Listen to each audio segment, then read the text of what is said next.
শেখ হাসিনা ও কামালের নির্দেশেই জুলাই গণহত্যা হয়। ট্রাইব্যুনালে রাজসাক্ষী মামুনের জবানবন্দি। শহীদ পরিবার ও দেশবাসীর কাছে ক্ষমা প্রার্থনা। বিচারকদের নিয়ন্ত্রণের একচ্ছত্র ক্ষমতা ফিরে পেল সুপ্রিম কোর্ট। ৩ মাসের মধ্যে বিচার বিভাগের জন্য পৃথক সচিবালয় করার নির্দেশ হাইকোর্টের। এবার ৭ দল ও ১ সংগঠনের নেতাদের সঙ্গে বৈঠকে প্রধান উপদেষ্টা। নির্বাচন, আইনশৃঙ্খলা পরিস্থিতি, জুলাই সনদ ও সংস্কার নিয়ে চলছে আলোচনা। ডাকসুর নারী প্রার্থীকে সংঘবদ্ধ ধর্ষণের হুমকিদাতার ছাত্রত্ব বাতিল চায় ছাত্রদল। প্রতিবাদ বৈষম্য বিরোধীদের। অভিযুক্ত সংগঠনের কেউ নয়, দাবি শিবিরের। তদন্ত কমিটি গঠন। সময় সংবাদের সঙ্গে আছি আমি সাদিক হাসান ইমন। শেখ হাসিনা ও আসাদুজ্জামান খান কামালের নির্দেশেই জুলাই আগস্টে গণহত্যা হয়। ট্রাইব্যুনালে দেয়া জবানবন্দিতে একথা বলেছেন রাজসাক্ষী সাবেক আইজিপি চৌধুরী আব্দুল আল মামুন। পুলিশ প্রধানের দায়িত্বে থাকাকালে নির্বিচারে মানুষ হত্যার জন্য নিহত আহতদের পরিবার, দেশবাসী এবং ট্রাইব্যুনালের কাছে ক্ষমা চেয়েছেন তিনি। চিফ প্রসিকিউটর বলছেন, মামুনকে ক্ষমা করা হবে কিনা সিদ্ধান্ত আদালতের। আসামি থেকে রাজসাক্ষী সাবেক আইজিপি চৌধুরী আব্দুল আল মামুন অবশেষে আসামির কাঠগড়া থেকে বেরিয়ে সাক্ষীর কাঠগড়ায় দাঁড়ালেন। মঙ্গলবার সকাল 11টা 50 মিনিটে সাক্ষ্য দেওয়া শুরু করেন জুলাই আন্দোলনের সময় পুলিশ প্রধানের দায়িত্বে থাকা মামুন। জবানবন্দিতে 2018 সালের নির্বাচনী অনিয়ম, গুম খুন, পুলিশে গোপালগঞ্জের সিন্ডিকেট সহ নানা বিষয় তুলে ধরেন। জুলাই আগস্টের হত্যাযজ্ঞ নিয়ে সাবেক আইজিপি ট্রাইব্যুনালে বলেন, আন্দোলন দমনে মারণাস্ত্র ব্যবহার, হেলিকপ্টার থেকে গুলি ও ব্লক রেডের সিদ্ধান্ত হয় রাজনৈতিকভাবে। জানান, লেথাল উইপন ব্যবহারের নির্দেশনা এসেছিল শেখ হাসিনার কাছ থেকে। আর সাবেক ডিএমপি কমিশনার হাবিবুর রহমান হাবিব, ডিবির হারুন ছিলেন মারণাস্ত্র ব্যবহারে অতি উৎসাহী। নিজের দায় স্বীকার করে মামুন জবানবন্দিতে বলেন, শেখ হাসিনা, আসাদুজ্জামান খান কামালের নির্দেশে জুলাই আগস্টে গণহত্যা হয়। চিফ প্রসিকিউটর বলছেন, মামুনের সাক্ষ্য পৃথিবীর কোনো আদালত উড়িয়ে দিতে পারবে না। যে বক্তব্যটা তিনি আদালতে দিয়েছেন সেটাকে রিফিউট করার কোনো ধরনের মেকানিজম কারো কাছে নেই। এটি একটি অকাট্য, অপ্রতিরোধ্য সাক্ষ্য, যার মাধ্যমে জুলাই আগস্ট শুধু নয়, গত 15-16 বছর ধরে বাংলাদেশে গুম খুন সহ যে সমস্ত মানবতা বিরোধী অপরাধ করা হয়েছে তার বিরুদ্ধে একটা অকাট্য দলিল তিনি আজকে উপস্থাপন করেছেন আদালতে। আইজিপি থাকাকালে নির্বিচারে মানুষ হত্যার জন্য নিহত আহতের পরিবার, দেশবাসী এবং ট্রাইব্যুনালের কাছে ক্ষমা চান সাবেক এই পুলিশ মহাপরিদর্শক। তাজুল ইসলাম বলেন, ক্ষমা করা না করার ক্ষমতা রয়েছে আদালতের।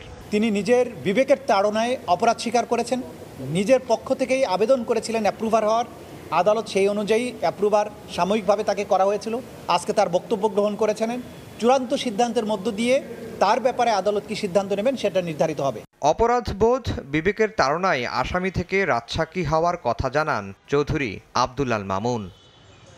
আফজাল হোসেন, সময় সংবাদ, ঢাকা। এদিকে আইন উপদেষ্টা অধ্যাপক ডক্টর আসিফ নজরুল বলেছেন, জুলাই আগস্টের হত্যাযজ্ঞের বিচারকে সর্বোচ্চ গুরুত্ব দিচ্ছে সরকার। বিচারের গতিও সন্তোষজনক বলে মনে করেন তিনি। সকালে আন্তর্জাতিক অপরাধ ট্রাইব্যুনাল 2-এর মূল ভবনের সংস্কার কাজ পরিদর্শনে আসেন আইন উপদেষ্টা আসিফ নজরুল এবং শিল্প উপদেষ্টা আদিলুর রহমান খান। তাদের সঙ্গে ছিলেন অ্যাটর্নি জেনারেল মোহাম্মদ আসাদুজ্জামান ও chief prosecutor advocate Tajul Islam. পরে আইন উপদেষ্টা জানান, গুমসহ অন্যান্য মানবতা বিরোধী অপরাধের মামলার বিচার ত্বরান্বিত করতে প্রয়োজনে আরও একটি ট্রাইব্যুনাল প্রতিষ্ঠা করা হবে।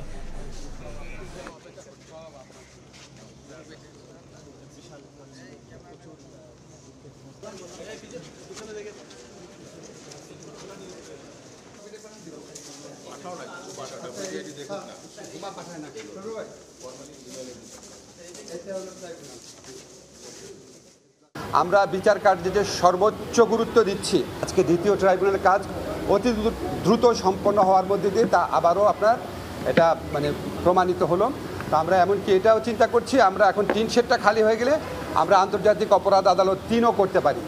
যদি আমরা 3 করতে পারি তাহলে আমরা অন্যান্য যে আন্তর্জাতিক অপরাধ আছে, যেমন গুম বা অন্য ধরনের যে আন্তর্জাতিক অপরাধ, সেই সমস্ত অপরাধের বিচার কার্য দ্রুততর করতে পারবো। শেখ হাসিনা ও তার ছেলে মেয়ের বিরুদ্ধে প্লট দুর্নীতির 3 মামলার তৃতীয় দিনের সাক্ষ্য গ্রহণ শেষ হয়েছে। সকালে ঢাকার পঞ্চম বিশেষ জজ আদালতের সাক্ষ্য গ্রহণ অনুষ্ঠিত হয়। পূর্বাচলে নিয়ম বহির্ভূতভাবে ৩০ কাঠা প্লট নেয়ার অভিযোগে শেখ হাসিনা, সজীব অজিত জয় ও সাইমা অজিত পুতুলকে প্রধান আসামি করে মামলাগুলো করে দুদক। এর আগে সাক্ষীরা জানান, ক্ষমতার অপব্যবহার করে রাজুকের আবাসন নীতিমালার সব আইন লঙ্ঘন করে প্লট বরাদ্দ নেন তৎকালীন প্রধানমন্ত্রী। প্লট বরাদ্দের জন্য রাজুক সহ সংশ্লিষ্ট সকল নথিপত্র আদালতে দাখিল করে দুদক।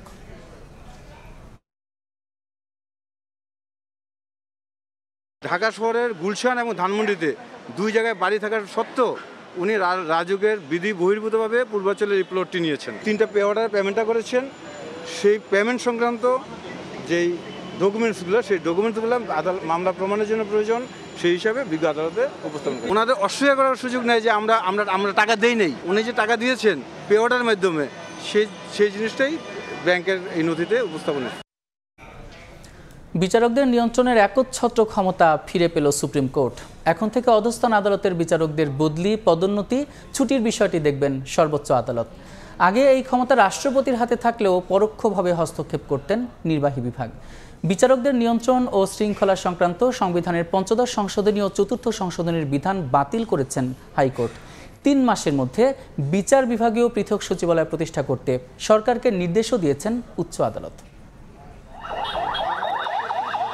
অধস্তন আদালতের বিচারকদের শৃঙ্খলা বিধি নিয়ে টানাপোড়েন এবং বিচার বিভাগে দ্বৈত শাসনের অভিযোগ করায় আওয়ামী লীগ সরকারের রোষানলে পড়েন সাবেক প্রধান বিচারপতি এস.কে. সিনহা। এ কারণে শুধু তাকে পদ হারাতেই হয়নি, করা হয় দেশ ছাড়া। সংবিধানের ১১৬ অনুচ্ছেদ অনুযায়ী নিম্ন আদালতের বিচারকদের বদলি, পদোন্নতি, ছুটির বিষয়টি রাষ্ট্রপতির হাতে ন্যস্ত ছিল।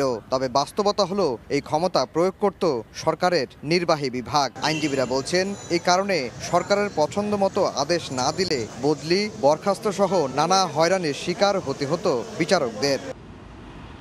এক রিট আবেদনের চূড়ান্ত শুনানি শেষে সারা দেশের বিচারকদের নিয়ন্ত্রণ ও শৃঙ্খলার দায়িত্ব সুপ্রিম কোর্টের হাতে থাকবে বলে রায় দিলেন উচ্চ আদালত। বাতিল করা হয়েছে বিচারকদের বদলি, পদোন্নতি ও শৃঙ্খলা নিয়ে ৫ম সংশোধনী ও ৪র্থ সংশোধনীর বিধান। অধস্তন আদালতের নিয়ন্ত্রণ এবং কর্তৃত্ব সম্পূর্ণভাবে সুপ্রিম কোর্টের উপর ন্যস্ত হয়েছে, এটা একটা দিক।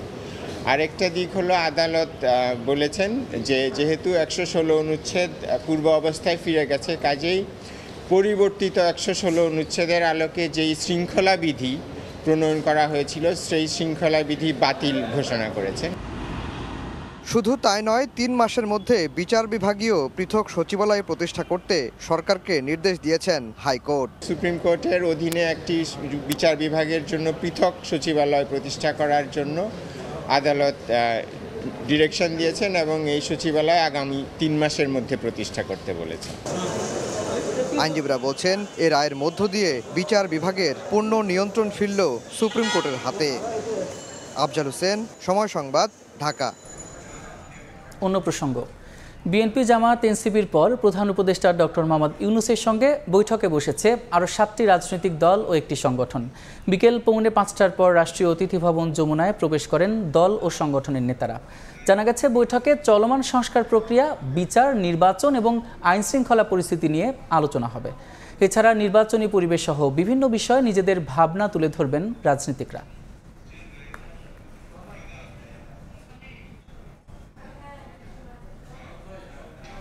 এই মুহূর্তে রাষ্ট্রীয় অতিথি ভবন যমুনায় আছেন সহকর্মী নাজবুল সালেহী, যুক্ত হচ্ছে তার সঙ্গে।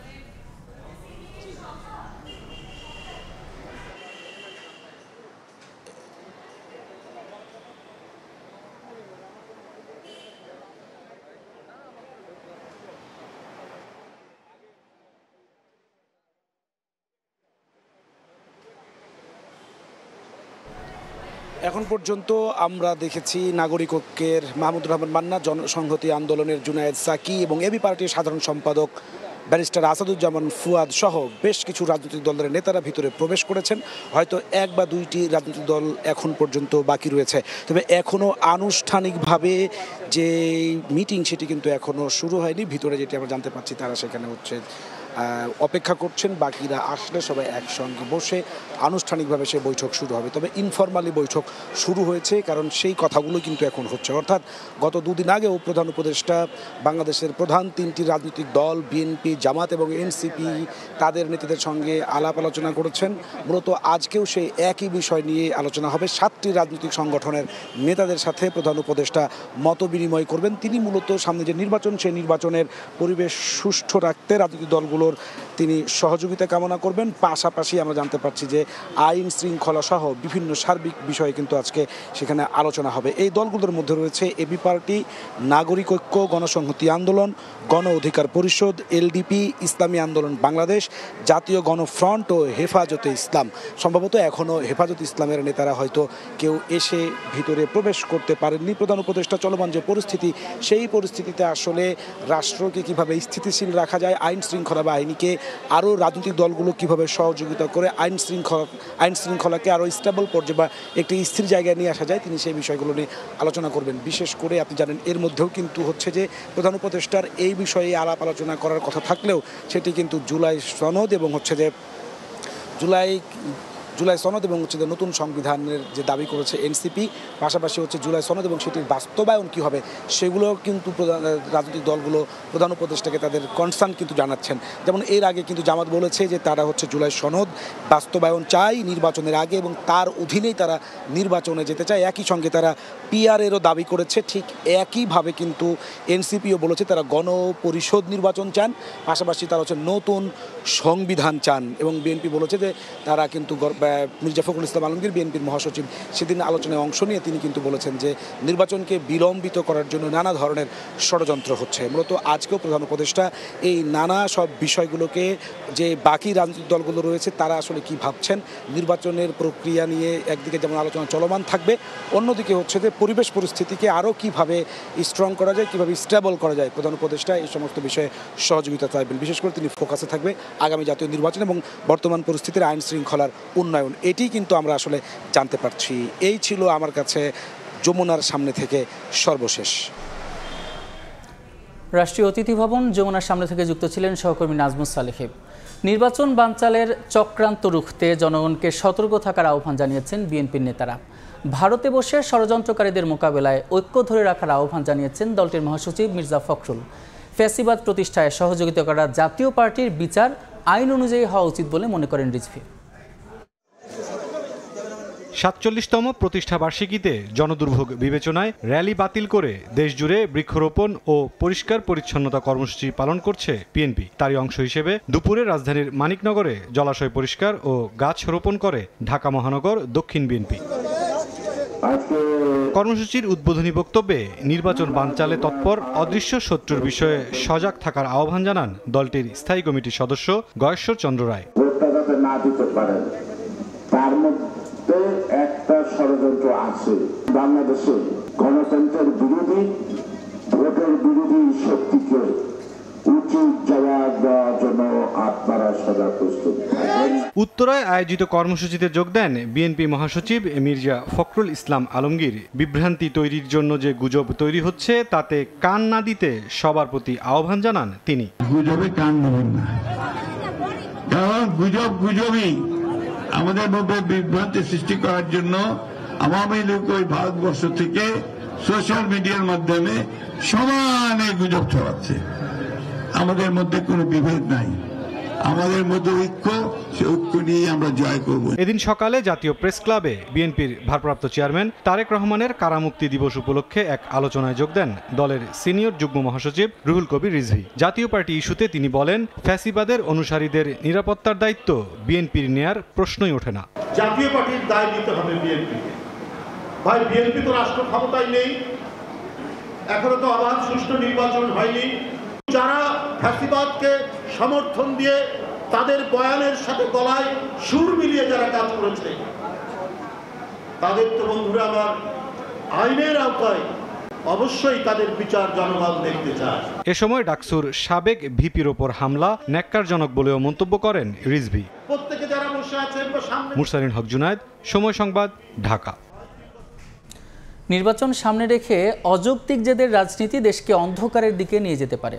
দলগুলো নিজ নিজ দাবিতে অনড় থাকলে ক্ষমতায় আসতে পারে তৃতীয় পক্ষ, যারা গণতন্ত্রে বিশ্বাসী নয়। প্রধান উপদেষ্টার সঙ্গে বৈঠকে দলগুলোর মত পার্থক্যকে এভাবে দেখছেন রাষ্ট্রবিজ্ঞানী অধ্যাপক ডক্টর সাব্বির আহমেদ। বিস্তারিত মুরসালিন হক জুনায়েদের রিপোর্টে। ফেব্রুয়ারির প্রথমার্ধেই নির্বাচন আয়োজনে সরকার দৃঢ় প্রতিজ্ঞ থাকলেও রাজনৈতিক দলগুলোর মতবিরোধ দূর হয়নি। তাই ভোট নিয়ে প্রায় প্রতিদিনই বিভিন্ন ধরনের শঙ্কার কথা বলছেন রাজনীতিকরা। রাজনীতিতে হঠাৎ উত্তেজনার মধ্যে রোববার বিএনপি, জামায়াত ও এনসিপির সঙ্গে বৈঠক করেন প্রধান উপদেষ্টা। সেখানেও নিজ নিজ অবস্থান থেকে সরেনি দলগুলো। সংসদের বাইরে সংবিধান সংশোধনে রাজি নয় বিএনপি। জামায়াতের চাওয়া সনদ বাস্তবায়নে গণভোট ও পিআর পদ্ধতিতে নির্বাচন, আর এনসিপির দাবি আগামী নির্বাচন হতে হবে গণপরিষদ নির্বাচন। যারা নির্বাচনে অংশগ্রহণ করবে সেই অ্যাক্টরদের মধ্যেই যদি ভিন্ন মত থাকে তাহলে তো এটা নিয়ে তো সাধারণ মানুষের শঙ্কা থাকাটা স্বাভাবিক। রাষ্ট্রবিজ্ঞানের এই শিক্ষক মনে করেন দলগুলো নিজ নিজ দাবিতে অনড় অবস্থানে থাকলে সহজ করবে তৃতীয় পক্ষের ক্ষমতায় আসার পথ। জামাত বা এনসিপি তারা এখন যে দাবিগুলো উপরে স্টিক করে আছে, বিএনপি যদি স্টিক করে যা আমরা মানব না, তারা যদি বলে তোমাকে মানতে হবে, সবাই হারবে এই গেমে। যদি ধরেন এই একগুঁয়েমিতার কারণে নির্বাচন না হয়, যারা দেশে ডেমোক্রেসি চায় না, সেই তৃতীয় পক্ষ ক্ষমতায় আসবে, সামরিক শাসন আবার শুরু হবে দেশে, অথবা এই ইউনুস অন্য কারো হাতে ক্ষমতা দিয়ে চলে যাবে। বিশেষ করে যদি সামরিক শাসন আসে তখন কিন্তু আবার আওয়ামী লীগের ফিরে আসার সম্ভাবনা তৈরি হবে। দ্রুত ঐক্যবদ্ধ না হলে খারাপ ভবিষ্যতের দায় সব দলকেই নিতে হবে বলেও মন্তব্য এই বিশ্লেষকের। একেবারেই অযৌক্তিক জেদাজেদির রাজনীতি আমাদের সামনে অন্ধকার দিকে নিয়ে যাবে। এখনো যদি তাদের মধ্যে ঐক্যমত না হয় তাহলে যে ধরনের মব ভায়োলেন্স, এই মব ভায়োলেন্সের প্রবণতা আরও বাড়বে সামনে। সেই অবস্থায় যেন দেশকে তারা যদি তারা নিয়ে যেতে চায়, এটার দায় দায়িত্ব তখন তাদেরকেই বহন করতে হবে। নির্বাচন ও দাবি দেওয়া একসঙ্গে চলতে পারে এমন মন্তব্য করে ডক্টর সাব্বির মনে করেন বৃহৎ স্বার্থে সবাইকে এক হতেই হবে। দেশে যে এখন অস্থিতিশীল অবস্থা তৈরি হচ্ছে, এটার কারণে তাদের উপরে সাধারণ মানুষের আস্থাও কমে যাচ্ছে। মুরসালিন হক জুনায়েদ, সময় সংবাদ, ঢাকা। ছাত্র সংসদ নির্বাচনের খবর।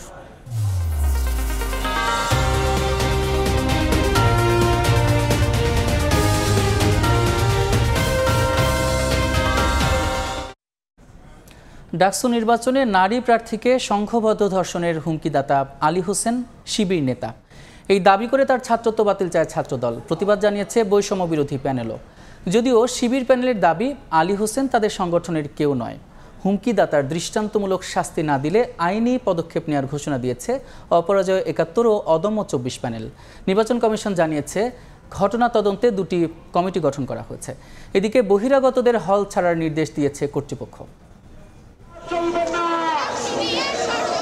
ডাকসু নির্বাচনের প্রচারণার মধ্যে শিবির প্যানেলের জিএস প্রার্থী এস এম ফরহাদের প্রার্থিতা চ্যালেঞ্জ করা রিটকারী প্রার্থীকে সংঘবদ্ধ ধর্ষণের হুমকি দিয়ে ফেসবুকে পোস্ট দেন এক শিক্ষার্থী। ঝড় ওঠে সমালোচনার, প্রতিবাদ জানায় বেশিরভাগ প্যানেল।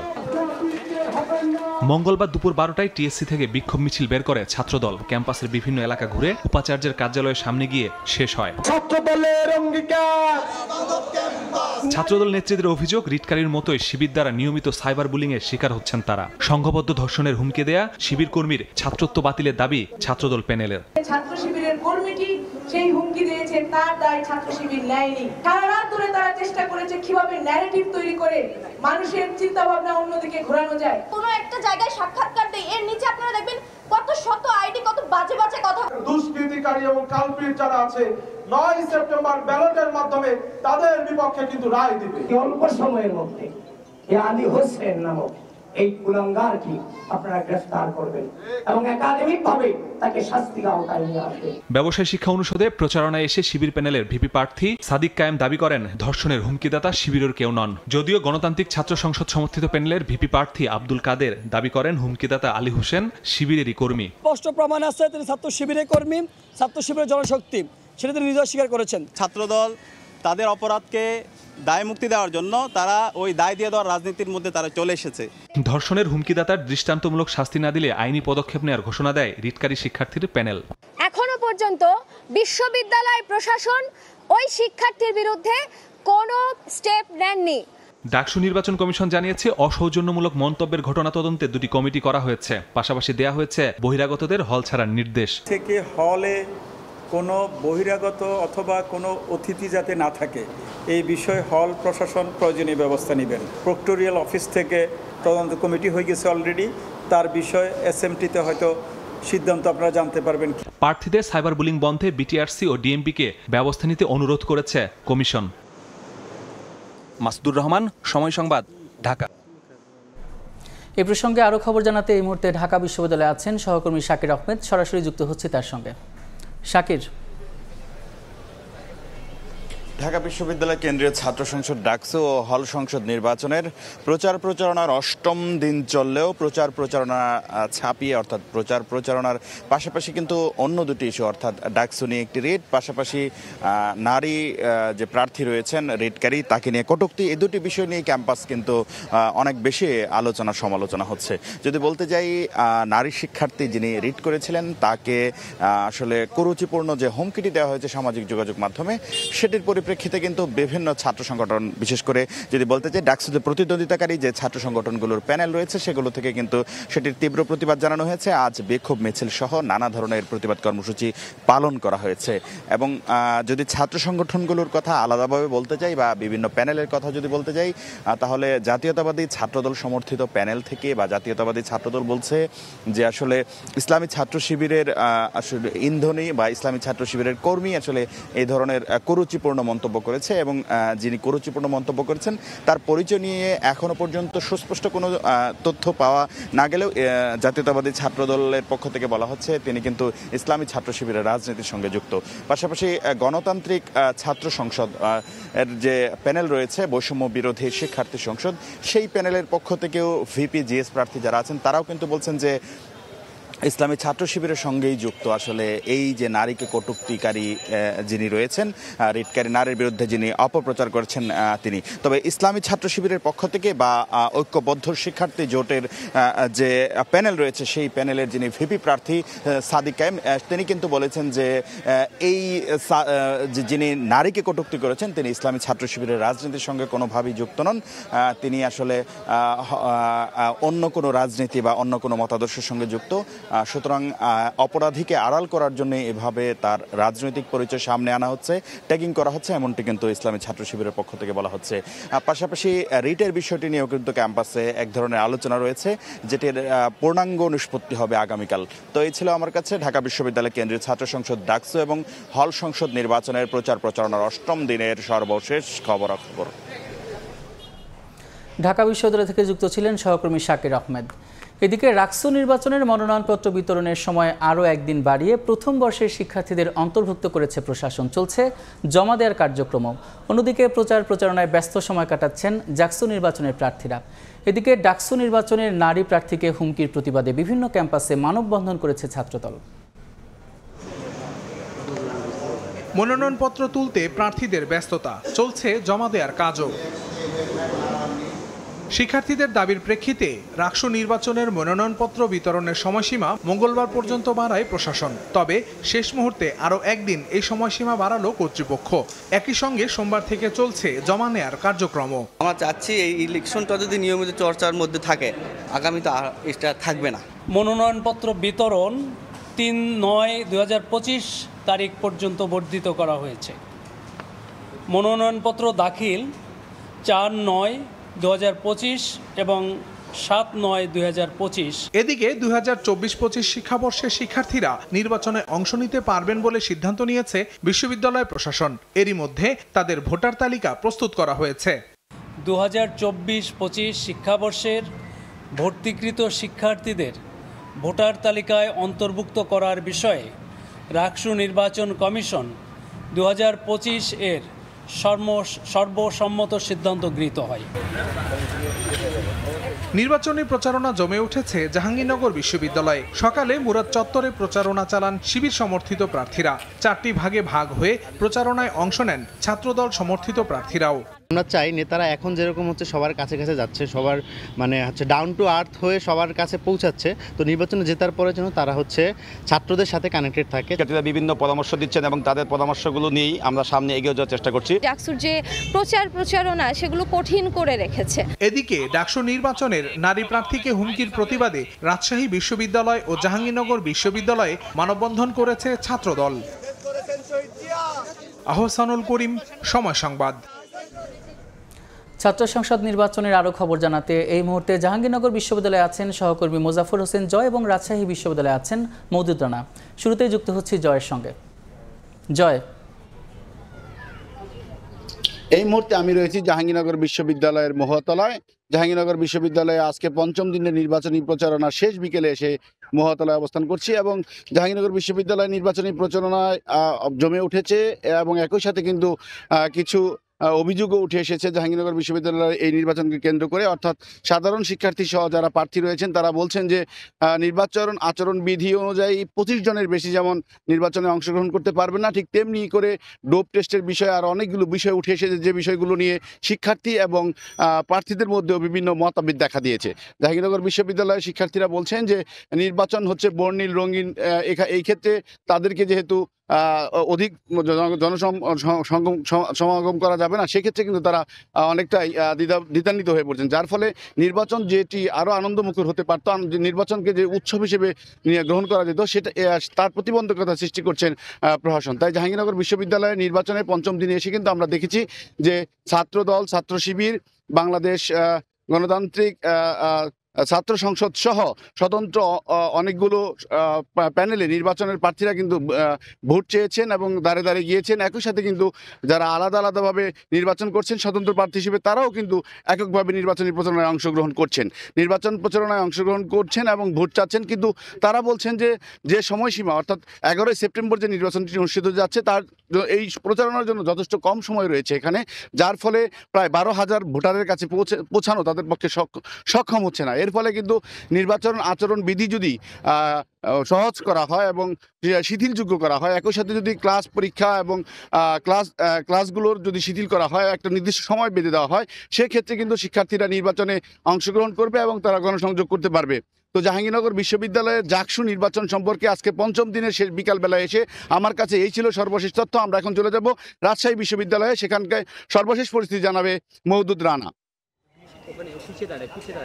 রাজশাহী বিশ্ববিদ্যালয়ের কেন্দ্রীয় ছাত্র সংসদ, সিনেট ছাত্র প্রতিনিধি নির্বাচন এবং হল সংসদ যে নির্বাচন, সেই নির্বাচনে যারা 2024-25 শিক্ষাবর্ষে শিক্ষার্থী রয়েছেন অর্থাৎ নবীন শিক্ষার্থীরা রয়েছেন, তারা ভোট দেওয়ার সুযোগ পাবে এবং তারা প্রার্থীও হতে পারবে এবং তাদের যে ভোটার তালিকায় যুক্ত করার যে তালিকা, সেটি আজকে রাজশাহী বিশ্ববিদ্যালয়ের যে ওয়েবসাইট রয়েছে সেখানে আসলে প্রকাশ করা হবে এবং তাদের নতুন শিক্ষার্থী হিসেবে ভোটার তালিকায় অন্তর্ভুক্তি করার আরও যে চ্যালেঞ্জগুলো ছিল তার মধ্যে অন্যতম ছিল যে তাদের আবাসিক হলে সংযুক্তি এবং একই সাথে তাদের পরিচয়পত্র বিশ্ববিদ্যালয়ের। এখানে নির্বাচন কমিশন বলেছে যে কয়েকদিনের মধ্যেই তাদের আবাসিক হলে সংযুক্ত করা হবে এবং একই সাথে তাদের যে বিশ্ববিদ্যালয়ের পরিচয়পত্র সেটি তাদের হাতে দেওয়া হবে। এর ফলে তাদের আসলে ভোটার হওয়ার জন্য আর কোনো বাধা নেই এবং তারা এখন নির্বাচনে প্রতিদ্বন্দ্বিতা করতে পারবেন এবং সে কারণে একদিন নির্বাচন কমিশন মনোনয়নপত্র উত্তোলনের সময়সীমা বাড়িয়েছে এবং আগামীকাল পর্যন্ত মনোনয়নপত্র তোলা যাবে এবং তারপর 2 দিন মনোনয়নপত্র জমা দেওয়া যাবে।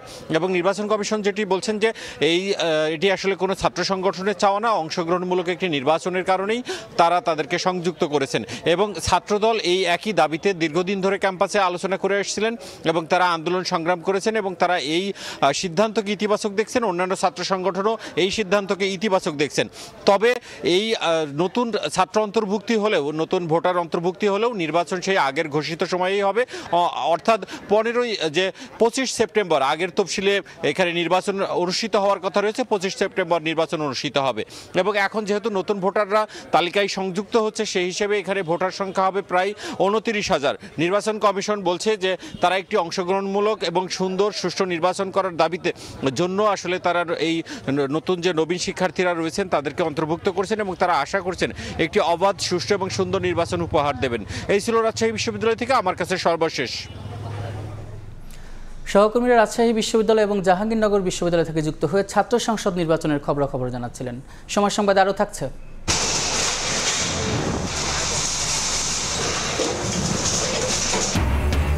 কক্সবাজারে উচ্ছেদ অভিযানে দখলদারদের হামলা, কয়েক পুলিশ সদস্য আহত, আটক 3।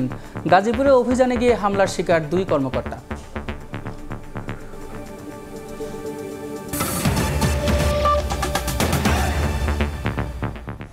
ময়মনসিংহে আজও রেলপথ অবরোধ করেছেন বাংলাদেশ কৃষি বিশ্ববিদ্যালয়ের শিক্ষার্থীরা। এদিকে চলমান সংকট নিয়ে চট্টগ্রাম বিশ্ববিদ্যালয়ে চলছে জরুরি সিন্ডিকেট সভা। সবশেষ খবর জানাতে শুরুতেই যাচ্ছি রিমির কাছে। রিমি,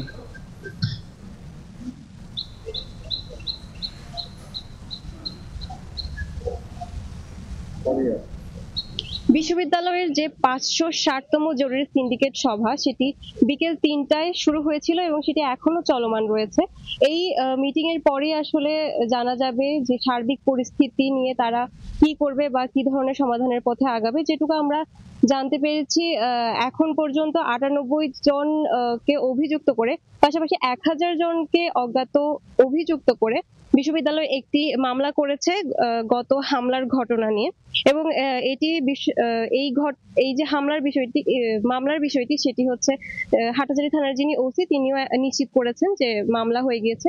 পাশাপাশি নিরাপত্তা দপ্তর থেকে অস্ত্র চুরির যে ঘটনাটি ঘটেছে, বিশ্ববিদ্যালয় থেকে জানানো হয়েছিল 48 ঘন্টার মধ্যে অস্ত্রগুলো ফেরত দিয়ে দিতে হবে যারা এই অস্ত্রগুলো চুরি করেছে।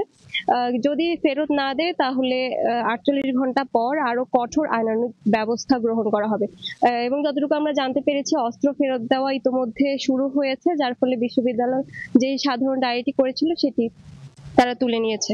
আজকে বিশ্ববিদ্যালয়ে পরীক্ষা স্থগিতের কথা থাকলেও পরবর্তীতে অবশ্য জানানো হয় যদি 100% উপস্থিতি নিশ্চিত করতে পারে কোনো একটি বিভাগ, তাহলে সেক্ষেত্রে পরীক্ষা বিভাগ নিতে পারবে।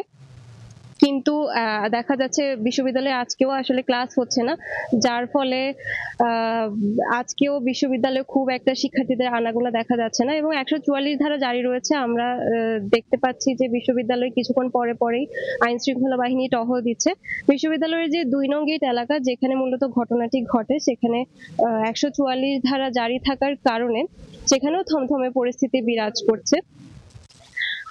এবং যেই শিক্ষার্থীরা আহতের কথা আমরা জানতে পেরেছি, উপাচার্যের বরাতে তিনি বলেছিলেন 400 শিক্ষার্থী আহত হয়েছেন। তার মধ্যে 2 জনের অবস্থা এখনো আসলে গুরুতর, তারা 2 জনেই আইসিইউতে আছেন। বিশ্ববিদ্যালয় যে একটি শান্তি শৃঙ্খলা বজায় রাখার জন্য একটি কমিটি করেছে গতকালকে, এবং সেই কমিটির সাথে মিটিং করার পরে গতকালকে বিশ্ববিদ্যালয় 10টি সিদ্ধান্তের কথা জানায়, যে 10টি সিদ্ধান্ত তারা গ্রহণ করে, যেখানে মামলা করার বিষয়টিও বলে, যার ফলে গতকালকে রাতেই তারা মামলা করার জন্য যায়। কিন্তু সেখানে পরবর্তীতে জানায় যে প্রয়োজনীয় যে তথ্য প্রমাণাদি সেটি না থাকার কারণে গতকালকে আসলে মামলা রুজু করা সম্ভব হয়নি, এবং সেটি আজকে দুপুর পর্যন্ত দীর্ঘায়িত হয়। পরবর্তীতে প্রয়োজনীয় প্রমাণাদি নিয়ে সে থানায় যাওয়া হয়, এবং আমরা জানতে পেরেছি যে মামলাটি নিশ্চিত করা হয়েছে। এই মুহূর্তে ময়মনসিংহ কৃষি বিশ্ববিদ্যালয়ে আছে আমাদের সহকর্মী ওবায়দুল হক, আমরা সরাসরি চলে যাচ্ছি সেখানে। সবশেষ আপডেট যেটি হচ্ছে যে 6 ঘন্টা পর রেলপথ অবরোধ প্রত্যাহার করা হয়েছে। শিক্ষার্থীদের আলোচনায় বসার জন্য, একটি নিঃশর্ত আলোচনায় বসার জন্য যে বিশ্ববিদ্যালয়ের প্রশাসনের পক্ষ থেকে জানানো হয়েছে, এবং শিক্ষার্থীরা সেই আলোচনায় বসার জন্য মূলত আজকে এখান থেকে আসলে সরে গিয়েছেন। এই কিছুক্ষণ আগে অর্থাৎ 5:30টায় তারা এই রেলপথ অবরোধ যে করা হয়েছিল সেই রেলপথ অবরোধটি প্রত্যাহার করা হয়েছে। এই রেলপথ অবরোধ করার কারণে কিন্তু বেশ কিছু ট্রেন বিভিন্ন স্টেশনে আটকা পড়ে। মোহনগঞ্জগামী মহুয়া কমিউটার ফাতেমানগর স্টেশনে, ঢাকাগামী বলাকা কমিউটার, ঢাকাগামী দেওয়ানগঞ্জ কমিউটার, ঢাকাগামী তিস্তা এক্সপ্রেস ময়মনসিংহ স্টেশনে, ভুয়াপুরগামী জামালপুর এক্সপ্রেস আউলিয়ানগর স্টেশনে ও তারাকান্দি অগ্নিবেনা গফরগাঁও স্টেশনে কিন্তু আটকা পড়ে। এত কিন্তু যাত্রীদের চরম দুর্ভোগ আসলে তৈরি হয়েছে। এবং সবচেয়ে বড় যে বিষয়টাই যে প্রশাসনের পক্ষ থেকে উদ্যোগ নেওয়া হয়েছে, এই বিষয়টি আসলে যে উদ্ভূত পরিস্থিতি সেটি সুরাহা করার জন্য কিছুক্ষণ আগে ভেটেরিনারি অনুষদে একটি শিক্ষকরা সেখানে বৈঠক করেছেন। এরপর একটা সংবাদ সম্মেলন হওয়ার কথা ছিল, যদিও সেই সংবাদ সম্মেলনটি ভিসির নির্দেশে সেই সংবাদ সম্মেলনটি স্থগিত করা হয়েছে। সব মিলিয়ে এখন বলা চলে যে বিশ্ববিদ্যালয় প্রশাসন এই তাদের শিক্ষার্থীদের যে 6 দফা দাবি, সেই 6 দফা দাবির বিষয়ে সুরাহা করার জন্য আসলে তাদেরকে আলোচনায় ডেকেছেন এবং শিক্ষার্থীরাও কিন্তু তাদের সেই যে উদ্যোগ, সেই উদ্যোগকে স্বাগত জানিয়ে তারা আলোচনায় বসেছেন। তবে তারা বলছেন আলোচনা যদি তাদের দাবির বিষয়ে ফলপ্রসূ আলোচনা যদি ফলপ্রসূ না হয় তাহলে কিন্তু আবারও তারা এই রেলপথ অবরোধ করবেন, অর্থাৎ যে কর্মসূচি তারা দিয়েছেন সেই কর্মসূচি অব্যাহত রাখবেন। তাই তারা চাচ্ছেন যে আলোচনা যেন ফলপ্রসূ হয়। তো এই ছিল বাংলাদেশ কৃষি বিশ্ববিদ্যালয় থেকে আমার কাছে থাকা সবশেষ খবরাখবর। সহকর্মীরা বাংলাদেশ কৃষি বিশ্ববিদ্যালয় এবং চট্টগ্রাম বিশ্ববিদ্যালয় থেকে যুক্ত হয়ে সেখানকার সবশেষ খবর জানাচ্ছিলেন। গণ অধিকার পরিষদের সভাপতি নুরুল হক নূরকে হত্যার উদ্দেশ্যেই হামলা চালানো হয়েছিল বলে মন্তব্য করেছেন বিএনপির মহাসচিব মির্জা ফখরুল ইসলাম আলমগীর। দুপুরে নূরকে দেখতে ঢাকা মেডিকেল কলেজ হাসপাতালে যান মির্জা ফখরুল। এ সময়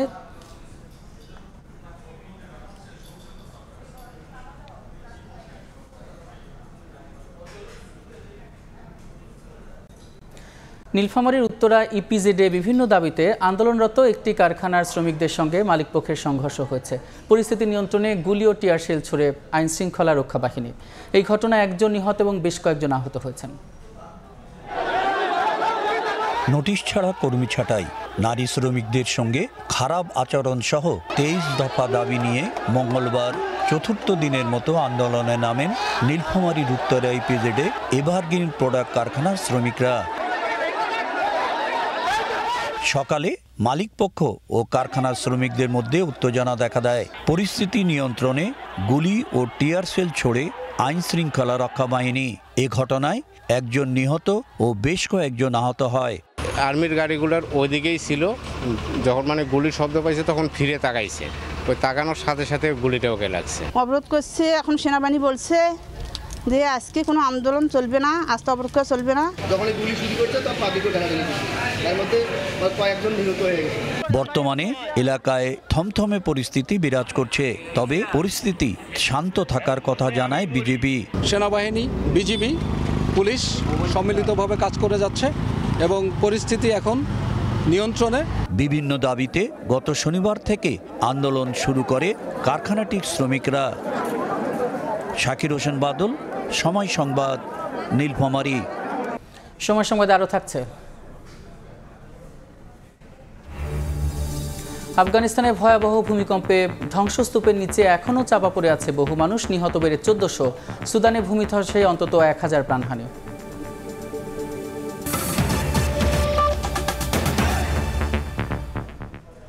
কক্সবাজারে বাঁকখালী নদীর তীরে উচ্ছেদ অভিযানে গিয়ে হামলার শিকার হয়েছেন প্রশাসনের কর্মকর্তারা। এই ঘটনায় 3 জনকে আটক করেছে পুলিশ। পরে যৌথ বাহিনীর সহায়তায় গুঁড়িয়ে দেওয়া হয় অবৈধ স্থাপনা। এদিকে গাজীপুরেও উচ্ছেদ অভিযানের হামলায় আহত হয়েছেন বেশ কয়েকজন। বাঁকখালী নদীর কস্তুরাঘাট এলাকা। সকাল 10টায় কাফনের কাপড় ও ব্যানার নিয়ে নদী তীরে অবস্থান নেন স্থানীয়রা। উচ্ছেদ অভিযানে সেখানে প্রশাসন, বিআইডব্লিউটিএ ও পুলিশ গেলে তাদের উপর চড়াও হন। এক পর্যায়ে স্থানীয়দের ছোড়া ইট পাটকেলে আহত হন পুলিশ সহ কয়েকজন।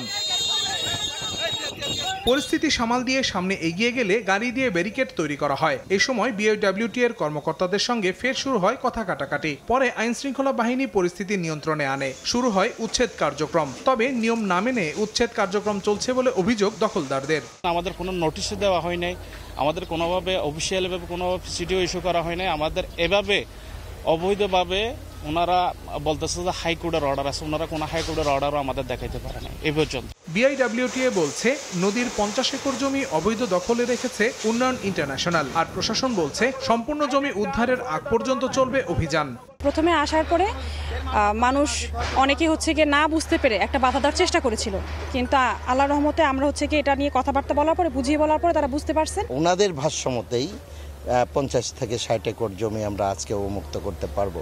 এদিকে গাজীপুরে ঢাকা ময়মনসিংহ মহাসড়কের পাশে দখল করে গড়ে ওঠা অবৈধ স্থাপনা উচ্ছেদে অভিযান চালায় সড়ক ও জনপথ বিভাগ। ভেঙে ফেলা হয় শতাধিক দোকানপাট। এ সময় কর্মকর্তাদের উপর দখলদাররা হামলা করলে আহত হন 2 সার্ভেয়ার।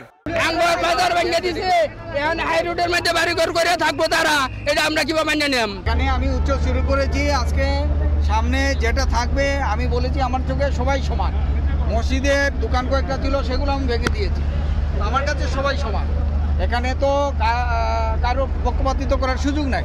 পরে অপ্রীতিকর পরিস্থিতি এড়াতে মোতায়েন করা হয় আইন শৃঙ্খলা বাহিনীর অতিরিক্ত সদস্য। আহসানুল করিম, সময় সংবাদ। ফার্স্ট সিকিউরিটি ইসলামী ব্যাংক থেকে নামে বেনামে 38,000 কোটি টাকা লোপাট করেছে এস আলম।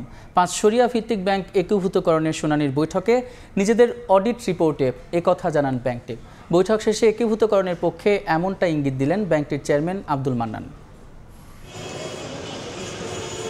এস আলমের নিয়ন্ত্রণাধীন ব্যাংকগুলোর একটি ফার্স্ট সিকিউরিটি ইসলামী ব্যাংক। প্রথম সারিতে থাকা শরিয়াহ ভিত্তিক ব্যাংকটির 96% এখন খেলাপি। গত বছর পর্ষদ পরিবর্তনের পর 3টি অডিট প্রতিবেদনে উঠে আসে প্রতিষ্ঠানটির অনিয়ম আর দুর্নীতির মাধ্যমে সর্বশান্ত হওয়ার তথ্য। দুর্বল হিসেবে একীভূতকরণের তালিকায় থাকা ব্যাংকটি মঙ্গলবার দুপুরে নিজেদের অবস্থান জানাতে আসে বাংলাদেশ ব্যাংকে। গভর্নর ও ডেপুটি গভর্নরের উপস্থিতিতে ফার্স্ট সিকিউরিটি ইসলামী ব্যাংকের চেয়ারম্যান জানান, নামে বেনামে 38,000 কোটি টাকা লোপাট করেছে এস আলম।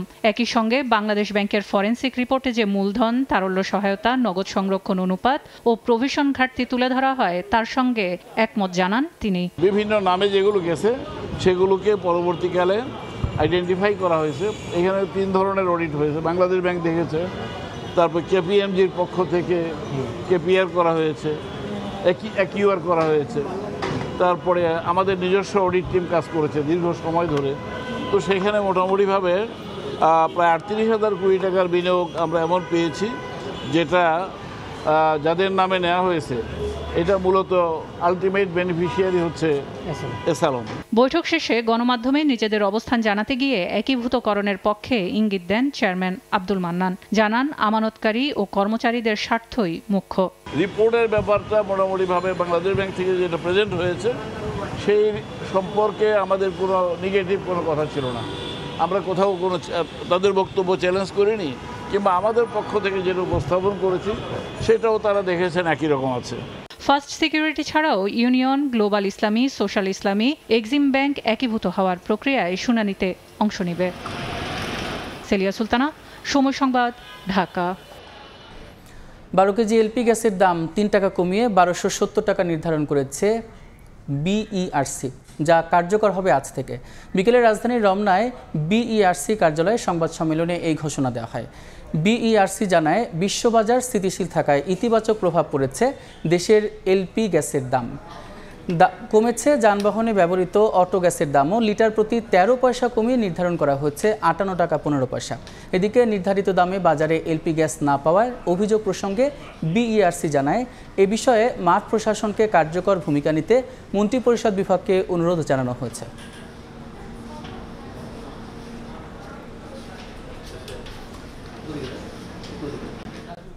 এবার রংপুর বিভাগের খবর।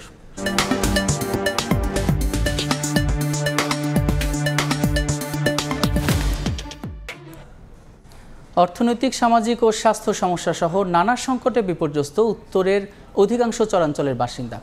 একই সঙ্গে বছর জুড়ে ভাঙন প্লাবনে বাড়ছে অর্থনৈতিক চ্যালেঞ্জ। নেই পর্যাপ্ত শিক্ষার সুযোগ, স্বাস্থ্যসেবা, এমনকি যোগাযোগ ব্যবস্থাও। গবেষকদের মতে চরাঞ্চলের বাসিন্দাদের মূলধারায় যুক্ত করতে বিশেষ পরিকল্পনার বিকল্প নেই।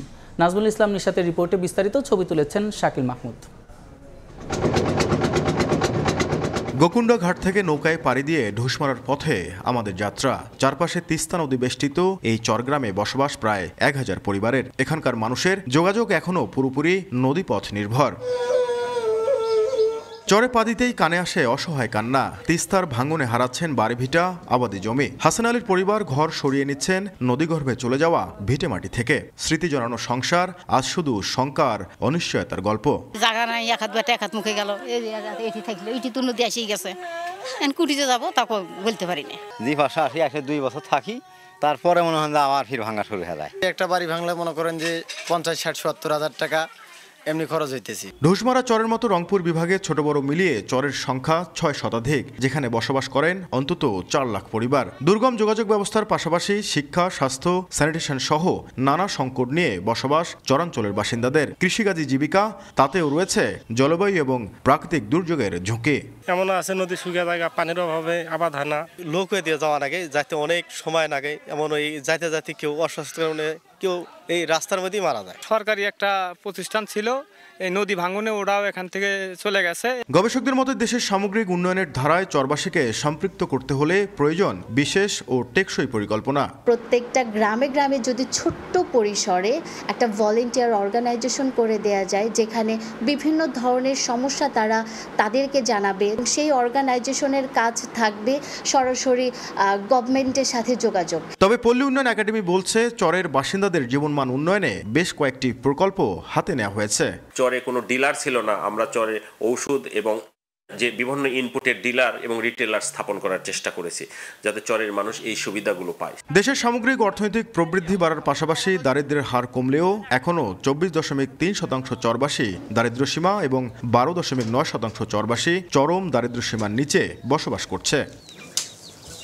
চরাঞ্চলগুলোর বিশাল জনগোষ্ঠীর যোগাযোগ, শিক্ষা, স্বাস্থ্য এবং কৃষিসহ নানা সংকট থাকলেও এই মুহূর্তে সবথেকে বড় সংকট নদী ভাঙন ও প্লাবন। প্রতি বছর এই ভাঙনের ফলে হাজার হাজার মানুষ বাস্তুচ্যুত হচ্ছেন। স্থানীয়রা বলছেন, তিস্তা শাসনে কার্যকরী পদক্ষেপ নেওয়া না গেলে এই সংকট আরও বাড়বে। নাজমুল ইসলাম নিশাত, সময় সংবাদ, লালমনিরহাট। এবার বায়ুমানের খবর।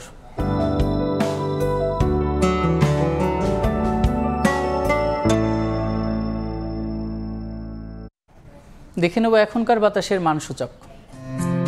বায়ুমান বিষয়ক সংস্থা আইকিউএয়ারের সূচক অনুযায়ী বাংলাদেশে এখনকার বাতাসের মান: ঢাকা বিভাগের বায়ুর মান 53, যা সন্তোষজনক, বাতাসের আর্দ্রতা 56%। চট্টগ্রাম বিভাগে বায়ুর মান 62, এটিও সন্তোষজনক, বাতাসের আর্দ্রতা 80। রাজশাহী বিভাগে বায়ুমান 62, যা সন্তোষজনক, আর্দ্রতা 65।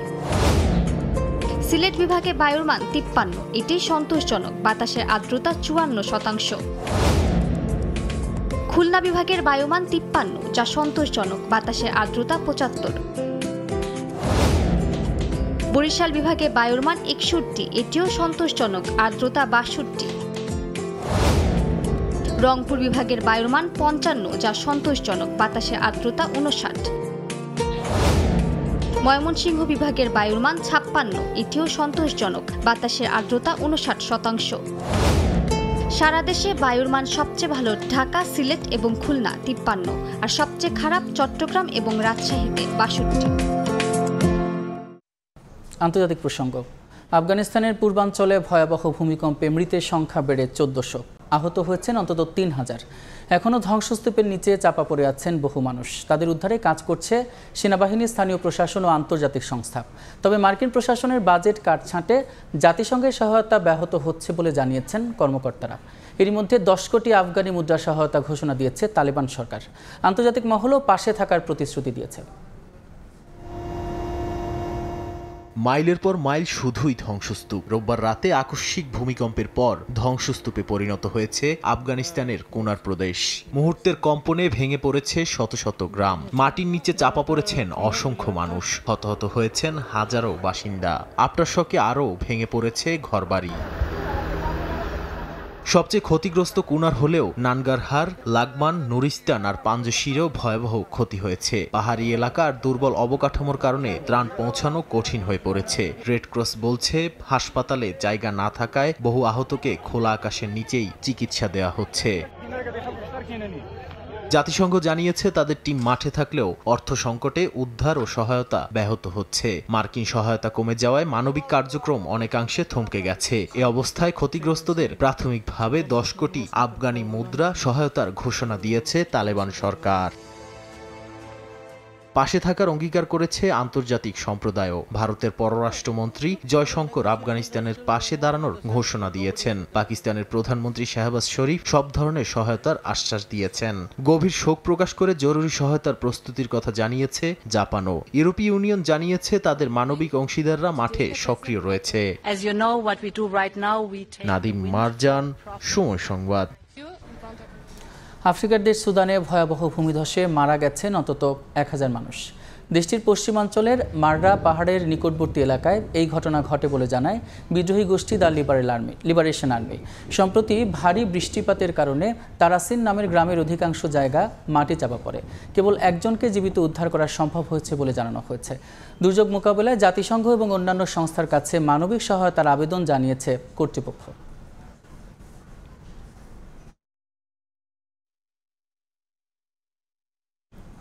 খেলার খবর। বিসিবির আসন্ন নির্বাচনে পরিচালক পদে প্রতিদ্বন্দ্বিতা করবেন বর্তমান সভাপতি আমিনুল ইসলাম বুলবুল। জানিয়েছেন বিপিএল কিংবা ঘরোয়া লিগের ফিক্সিং ইস্যুতে কঠোর অবস্থানে থাকবে বোর্ড। NACL এর আগে অঙ্গীকারনামা সই করে খেলতে হবে ক্রিকেটারদের। সিলেট থেকে নওশাদ আহমেদ চৌধুরীর ক্যামেরায় তামিম হোসেনের রিপোর্ট। রসদগুলো লাগে আমার নাই এবং আমি ফ্রি ন্যাশনাল স্পোর্টস কাউন্সিল থেকে এসেছিলাম। তারা যদি আমাকে কন্টিনিউ করে থাকবো। বিভ্রান্তি আছে অনেক। টি-20 ক্রিকেট তো মাঝে মাঝে 120 বলও খেলতে হয়।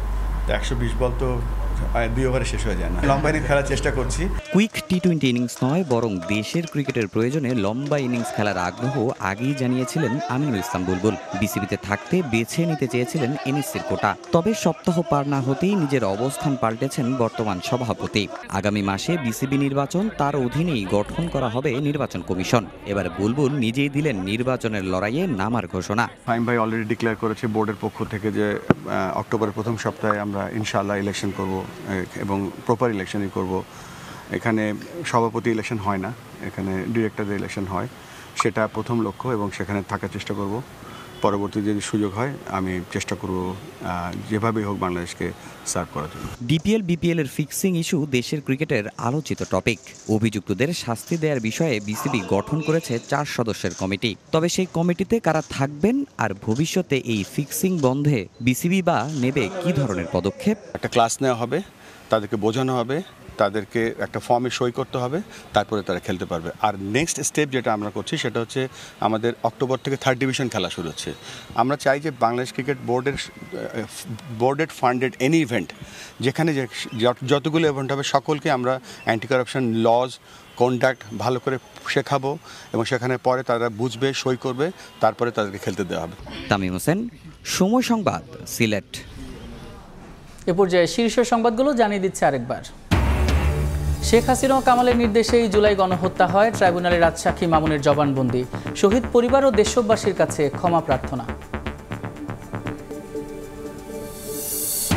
বিচারকদের নিয়ন্ত্রণের একচ্ছত্র ক্ষমতা ফিরে পেল সুপ্রিম কোর্ট। 3 মাসের মধ্যে বিচার বিভাগের জন্য পৃথক সচিবালয় করার নির্দেশ হাইকোর্টের। এবং ডাকসুর নারী প্রার্থীকে সংঘবদ্ধ ধর্ষণের হুমকিদাতার ছাত্রত্ব বাতিল চায় ছাত্রদল। প্রতিবাদ বৈষম্য বিরোধীদের। অভিযুক্ত সংগঠনের কেউ নয়, দাবি শিবিরের। তদন্ত কমিটি গঠন।